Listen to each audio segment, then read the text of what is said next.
আসসালামু আলাইকুম। আজ একটি নতুন ব্লগে আপনাদের স্বাগতম। আজ আমি আর আমার মামা সহ একটি বিয়ের অনুষ্ঠানে দাওয়াত পেলাম। সেখানে কোনো টাকা পয়সা দেওয়া নিষেধ, যার মনে চায় গিফট দিতে পারবেন। তাই আমরা একটি গিফট প্যাকেজিং করতেছি। তো অলরেডি আমরা সেখানে যাব, খেয়ার জন্য দাঁড়িয়েছিলাম। খেয়া পার হতে হবে, খেয়ার জন্য অপেক্ষা করাটা খুবই কষ্টদায়ক। তারপর আমরা ফাইনালি খেয়া থেকে নামলাম।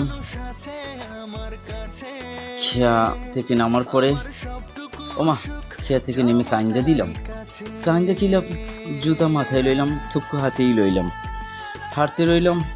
এরপর সামনে একটি পাকা রাস্তা আছে, সেখানে আমাদের যেতে হবে। বেশ কতক্ষণ আমাদের হাঁটতে হলো।